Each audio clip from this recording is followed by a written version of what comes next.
Hi friends, welcome to our channel. చిన్ని serial next ఎపిసోడ్లో ఏం జరగబోతోందో ఈ వీడియోలో చూసి తెలుసుకుందాం. కావేరి గురించి కంగారు పడుతున్న సత్యం బాబు అసలేం జరిగింది అని తెలుసుకోవడానికి ఈ వీడియోని స్కిప్ చేయకుండా ఎండ్ వరకు చూసేయండి. కావేరి కోనేటిలో పడిపోతుంది. బాలరాజు తన ప్రాణాలని సైతం పణంగా పెట్టి కావేరి ప్రాణాలని కాపాడతాడు. అలా సత్యంబాబు ఫ్యామిలీ తిరిగి కావేరిని ఇంటికి తీసుకెళ్తూ ఉంటారు. అప్పుడు కావేరి తన ప్రాణాలని అడ్డేసి మరీ బాలరాజు తనని కాపాడినా కానీ అలానే కోపంగా చూస్తూ ఉంటుంది. కానీ చిన్ని తన కన్న తండ్రి తన కన్న తల్లి ప్రాణాలని కాపాడాడు అని చాలా కృతజ్ఞతాభావంతో చాలా సంతోషంగా చూస్తూ ఉంటుంది. అలా సత్యంబాబు ఫ్యామిలీ ఉషాని నేరుగా వాళ్ళ ఇంటికి తీసుకెళ్తారు. అక్కడ భారతి ఉషా పరిస్థితిని చూసి, ఏమైంది బాబు, అమ్మ ఉషా ఏమైందమ్మా నీకు అని చాలా కంగారు పడిపోతూ ఉంటుంది. అప్పుడు సత్యంబాబు, కంగారు పడాల్సిన అవసరం ఏమీ లేదమ్మా, ఏం కాలేదు, ముందు లోపలికి తీసుకెళ్ళండి అని ఉషాని లోపలికి తీసుకెళ్ళమంటాడు. భారతి ఉషాని లోపలికి తీసుకెళ్తుంది. ఆ తర్వాత భారతి సత్యంబాబు దగ్గరికి వచ్చి, అసలేం జరిగింది బాబు, ఉషకేమైంది అని అంటుంది. అప్పుడు సత్యంబాబు, ఉష కోనేటిలో పడిపోయిందమ్మా అని అంటాడు.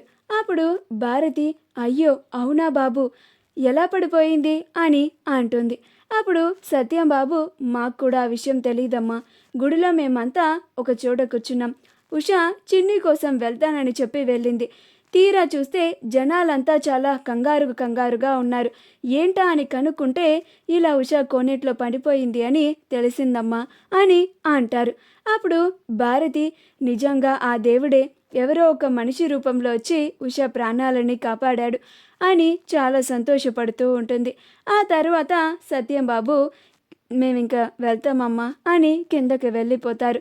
అప్పుడు చిన్ని, అమ్మ ప్రాణాలని కాపాడింది ఎవరో కాదండి, మా నాన్నే అని అంటుంది. అప్పుడు భారతి ఇంకా సంతోషపడుతూ ఉంటుంది. మీ నాన్న మీ అమ్మ ప్రాణాలని కాపాడడం ఇది రెండోసారి. మొదటిసారి జైలు దగ్గర అగ్ని ప్రమాదం నుంచి కాపాడాడు, ఇలా ఉషగా మార్చాడు. ఆ తరువాత ఇప్పుడు కోనేటిలో పడిపోయిన మీ అమ్మని తన ప్రాణాలని పణంగా పెట్టి ఇప్పుడు కాపాడాడు. ఈ 2 సార్లు మీ నాన్న పూర్తిగా మారిపోయాడు అని ఖచ్చితంగా మనకి అర్థమవుతుంది. కానీ మీ నాన్న మంచితనాన్ని మీ అమ్మ ఎప్పటికీ అర్థం చేసుకుంటుందో ఏంటో, మీ నాన్న మీద కోపాన్ని ఎప్పుడు తగ్గించుకుంటుందో ఏంటో, మీరంతా కలిసిపోతే చూడాలని నా ఆశమ్మ అని అంటుంది. అప్పుడు చిన్ని, నాకు కూడా అమ్మా నాన్నలు ఇద్దరు ఎప్పుడెప్పుడు కలిసిపోతారా, వాళ్ళిద్దరూ ఎప్పుడెప్పుడు ప్రేమగా ఉంటారా, మేమంతా ఎప్పుడు సంతోషంగా కలిసి ఉంటామా అని చూడాలని ఉంది అని తర్వాత చిన్ని కిందకి వెళ్ళిపోతుంది. సత్యంబాబు కావేరి గురించి ఆలోచిస్తూ ఉంటాడు.